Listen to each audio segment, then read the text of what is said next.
அஸ்ஸலாமு அலைக்கும். Welcome to Naja kitchen. இன்றைக்கி வந்து நான் ஒரு பல மாடலில் நான் வந்து மீன் குழம்பு செஞ்சுருக்கேங்க. அதில் நிறைய மீன் குழம்பு ரெசிபி போட்டிருக்கேன் ஆல்ரெடி. மீனே தான் எங்களுக்கு ரொம்ப பிடிக்கும்னு வச்சுங்களேன். இன்றைக்கி ஒரு மீன் குழம்பு தான் செய்ய போகிறேன். சரி வாங்க வீடியோ எடுத்து அப்படியே உங்கள்கிட்ட காட்டலாம் அப்படின்னு சொல்லிட்டு இந்த மண் சட்டி வச்சுட்டாங்க. சட்டி சூடாகிடுச்சு. நல்லெண்ணெய் சேர்த்துக்கலாம். நல்லெண்ணெய் தாங்க மீன் குழம்புக்கு நல்லாயிருக்கும்.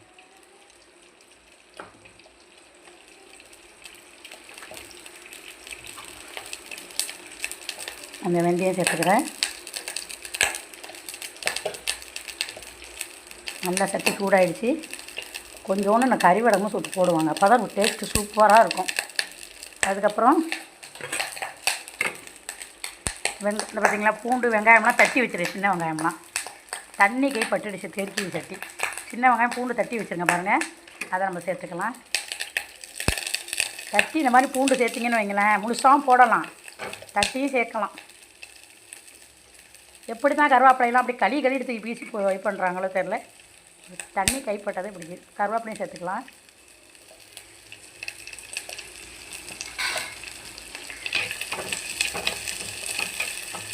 நல்லா வெங்காயம் இதெல்லாம் வதங்கி வரட்டும்.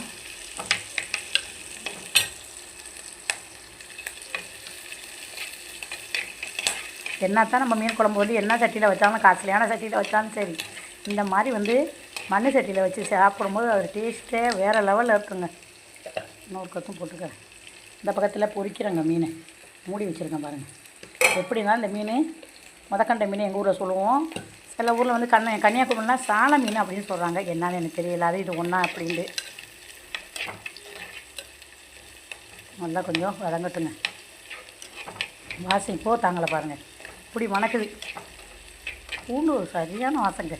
சின்ன வெங்காயமாக பூண்டு நான் 2-3 மாடலில் செய்வேன். அதுக்கப்புறம் என்னன்னு கேட்டிங்கன்னா, இன்றைக்கி நான் கையாலேயே கரைச்சி வச்சுட்டேங்க.